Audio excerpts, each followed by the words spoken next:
तो दोस्तों, आज मैं एक्सप्लेन करने वाला हूँ द वोम नाम के एक इंडोनेशियन सुपरनैचुरल हॉरर मूवी को, जो कि काफ़ी अमेजिंग है। इस मूवी को IMDb पर 6.6 की रेटिंग मिली है एंड इस मूवी में आपको बहुत सारे डार्क विजुअल्स देखने को मिलेंगे। इस मूवी को हमने 2 हिस्सों में बांटा है एंड इस एपिसोड में हम मूवी के फर्स्ट पार्ट को डिस्कस करेंगे, तो वीडियो को एंड तक ज़रूर देखिएगा। अब बिना किसी देरी के चलते हैं वीडियो में।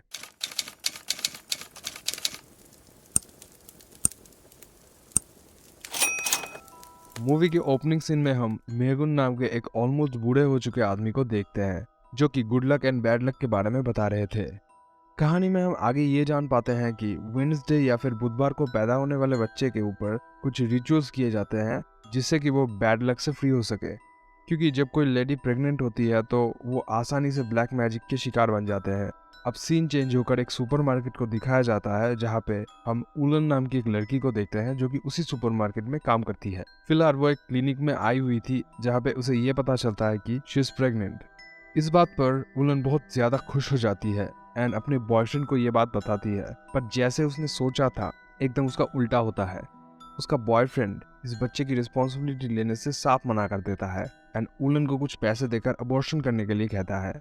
इस बात पे उलन बहुत ज्यादा दुखी हो जाती है एंड इसका एक रीजन ये भी था कि उसने अपने बचपन में पेरेंट्स की लड़ाइयाँ देखी है, मुश्किलें देखी है, जो कि वो अपने बच्चे को कभी महसूस नहीं होने देगी। उलन एक छोटे से जगह में रहती थी एंड जहाँ पे कुछ और फैमिलीज भी थी, जो कि अपने अपने परेशानी की वजह से जूझ रही थी, और उलन उनमें से एक थी। खैर, उलन अब ये सोच रही थी कि कैसे कोई हल निकलेगा एंड वो ऑनलाइन एक मैटरनिटी ग्रुप ज्वाइन कर लेती है, जो कि प्रेग्नेंट लेडीज को हेल्प करते हैं। कुछ ही देर बाद उसका लैंडलॉर्ड आता है और उस पर चिल्लाने लगता है, क्योंकि उसने 2-3 हफ्ते से अपना किराया नहीं दिया था। लैंडलॉर्ड उसे ये कहकर जाता है कि अगर वो 2-3 दिन में अपना किराया नहीं देती तो उसे घर से निकाला जाएगा। अब उलन और भी परेशान हो चुकी थी। वो अपने दोस्तों से इस बात को लेकर डिस्कस करती है। तभी हम देखते हैं कि कोई उस पर नजर रख रहा था, लेकिन उसका चेहरा हमें नहीं दिखता। अब उलन अपने सैलरी की बात करने अपने मैनेजर के पास जाती है। उसका मैनेजर उसे पैसे देने के लिए राजी भी हो जाता है, लेकिन वो उससे कुछ ऐसे फेवर मांगती है जिस पर उलन उसको थप्पड़ मार के वहां से जॉब छोड़कर चली जाती है। उलन अब पूरी तरह से परेशान हो चुकी थी। वो क्या करेगी उसे कुछ समझ नहीं आता। तब वो उस हेल्पलाइन ग्रुप में कॉल करती है, जहाँ पे उसे 3 रास्ते बताए जाते हैं। एक तो वो पहले ही अपने बच्चे के लिए पेरेंटिंग डिसाइड कर ले, सेकेंडली वो अपना अबॉर्शन करा ले, एंड थर्डली वो उस बच्चे को एक अडॉप्शन लिस्ट में डाल देंगे, जहाँ पे उसे कोई भी गोद ले लेगा एंड उस पर उलन को कुछ पैसों की हेल्प भी हो सकती है।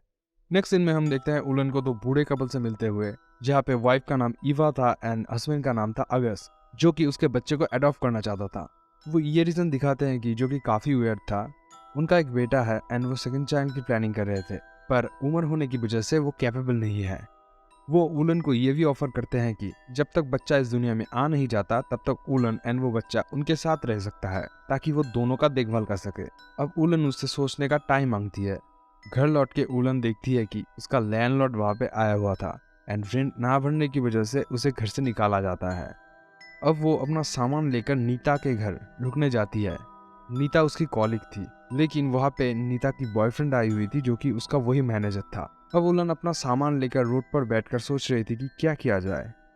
कोई दूसरा रास्ता ना मिलने की वजह से वो अगस्त का ऑफर एक्सेप्ट कर लेती है, और नेक्स्ट सीन में हम उलन को अगस्त की कार में एक रिमोट एरिया में मूव करते हुए देखते हैं।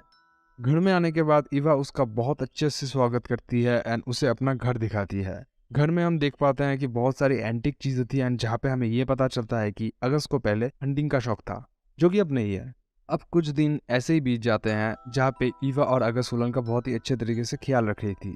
एक रात उलन अपने रूम में बैठी थी, तभी अचानक उसे गार्डन में कोई दिखता है, जिसे उन्हें पूछने पर वो ये कहता है कि कोई नेबर हो सकता है जो कि लकड़ी उठाने आया होगा।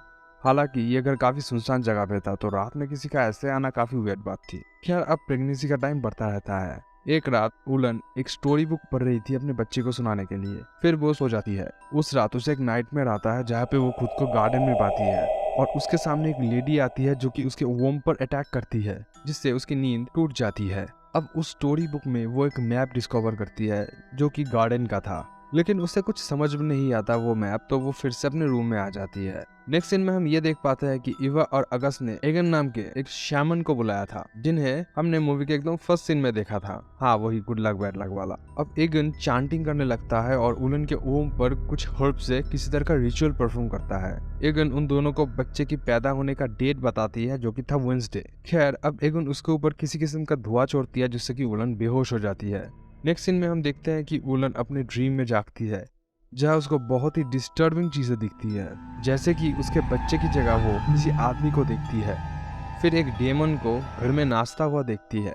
वो अपने न्यूबॉर्न बेबी को भी देखती है, जो कि अगस्त खा रहा था, जिसे किसी ने उसके वोम से निकाल लिया था। उलन के नाइटमेयर्स दिन ब दिन बढ़ते जा रहे थे। अब उलन उनसे अपने बच्चे के बारे में बात करती है, जहाँ इवा उसे समझाती है कि एगुन उसे सिर्फ चेक करने के लिए आया था, जबकि उलन के मन में डर बैठ चुकी थी। अब उलन अपने दोस्त नीता को बुलाती है उस घर में और उसे कहती है कि वो आकर उसे ले जाए, और ये बात इवा सुन लेती है। तो वो उलन से पूछती है क्या कोई आने वाला है उनसे मिलने। इस बात पर उलन कहती है हाँ। नेक्स्ट सीन में हम देखते हैं कि नीता के घर पर एक फूड डिलीवरी होती है, जो कि उन्होंने ऑर्डर नहीं किया था, लेकिन वो ये खाना ले लेते हैं। आप कैसे कोई फ्री का खाना ले सकते हो जबकि आपने ऑर्डर नहीं किया था। खैर, अब नेक्स्ट सीन में हम ये देख पाते हैं कि वो जो डिलीवरी बॉय था वो और कोई नहीं अगस्त था। एंड इस कार को देख के हम ये समझ पाते हैं कि जो उलन पे पहले नजर रख रहा था वो और कोई नहीं अगस्त ही था। खैर, अब कुछ ही मिनटों में हम ये देख पाते हैं कि नीता और उसका बॉयफ्रेंड दोनों मरने लगते हैं उस खाने को खाने के बाद, क्योंकि उसमें अगस्त ने जहर मिला दिया था। इससे ये पता चलता है कि वो बूढ़े बुढ़िया की नीयत कुछ ठीक नहीं है। मूवी का फर्स्ट पार्ट यही खत्म होता है। आई होप ये स्टोरी आपको पसंद आई होगी। अगर आप ऐसे ही मूवी एक्सप्लेनेशन वीडियो देखना पसंद करते हैं तो सब्सक्राइब कीजिए स्पूकी संडे को, क्योंकि हम ऐसे वीडियो लाते रहते हैं। Thanks for watching.